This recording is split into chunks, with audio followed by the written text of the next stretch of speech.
Si vous n'êtes pas encore abonné, abonnez-vous, hein. Sur cette chaîne, nous partageons les notions mathématiques, hein. Et bon, nous espérons que vous comprenez. Bon, on est en train de parler des intégrales indéfinies. Bon, pour aborder plus tard l'intégrale définie sur un intervalle AB par exemple, bon, sur un intervalle quelconque. Bon, on va évoluer, on était en train de donner les propriétés, quelques propriétés des intégrales indéfinies. Bon, ces propriétés-là sont valables aussi pour une intégrale qui sera définie, mais jusqu'il y aura les bornes là-bas. C'est bon, les bornes d'intégration là-bas. Bon, je dis ça seulement, mais bon, vous allez comprendre à l'avenir, ça va venir.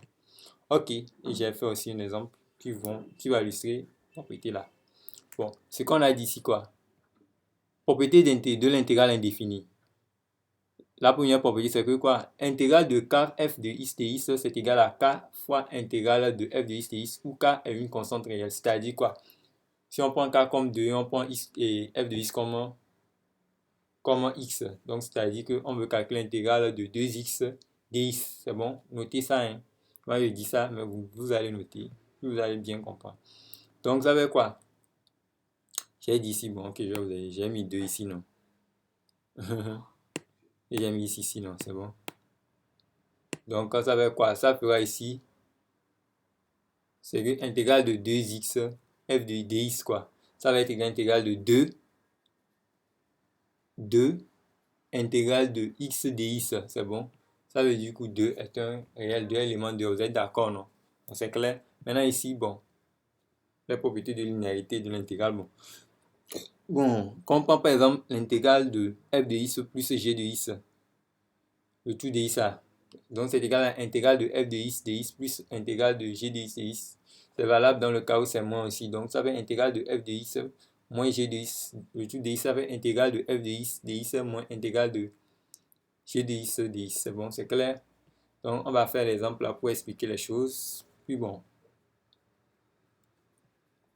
si on prend par exemple là, ça, je vais prendre, oui. Si on prend par exemple ça, on veut calculer l'intégrale indéfinie de intégrale de 3x au cube plus 2 sur x, le tout de x. C'est un intégral indéfini qu'on veut calculer. Donc ça veut quoi? Ça veut intégrale de 3x dx, 3x au cube dx plus intégrale de... Qu'est-ce que ça fait? Voilà. C'est bon, ça fait intégrale de 3x au cube dx plus intégrale de 2 sur x dx. C'est bon. Ça veut dire que quoi? Ça veut dire que quoi? L'intégrale d'une somme est égale, l'intégrale d'une somme est égale à la somme des intégrales. C'est la propriété là que j'ai appliquée. C'est bon. Maintenant, sur la deuxième, ce que vous devez savoir, l'intégrale du produit d'une constante et d'une fonction est égale au produit de la constante et de l'intégrale de la fonction. C'est cette propriété là, c'est ça, ce que ça signifie. Donc c'est ça que j'ai appliqué ici, c'est-à-dire que quoi? Quand j'ai intégrale de 3x au cube de x, je peux faire sortir le 3, c'est ça? C'est le 3 est sorti, puisque le 3 c'est une constante. Le 2 aussi peut sortir, donc c'est bon. C'est ce que la propriété là veut dire, c'est ça qu'on a appliqué ici, c'est bon. Maintenant ici, maintenant on va calculer le calcul. Vous cherchez maintenant une primitive, vous cherchez les primitives de ça. Donc ça va x exposant 4 sur 4. Celui qui ne sait pas ça, c'est une primitive.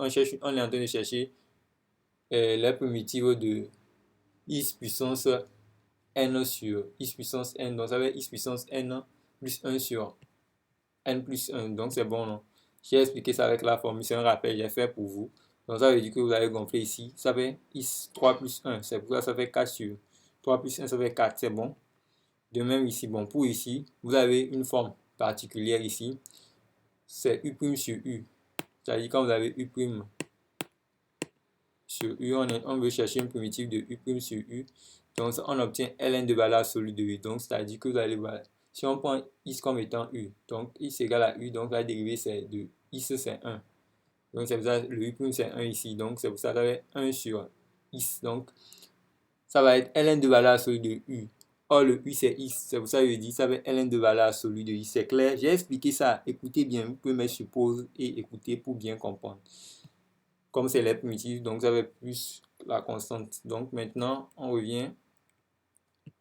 Ce qu'on est en train de dire maintenant, lorsque vous avez, on a dit 3C plus 2C, c'est la constante qu'on a trouvée, non? On peut le prendre comme C. Il est inutile de déterminer, il est inutile de tenir compte des constantes puisque de toute façon, ils sont remplaçables par une seule constante C à la fin, c'est bon? Donc, c'est ça, on a fait le remplacement. Et vous avez ici l'intégrale indéfinie là, c'est bon? Ou bien c'est les primitives. Les primitives, ou bien l'ensemble des primitives de l'intégrale de ça là. L'intégrale indéfinie là, c'est bon? C'est le résultat, bon. Et je crois que c'est tout pour cette vidéo.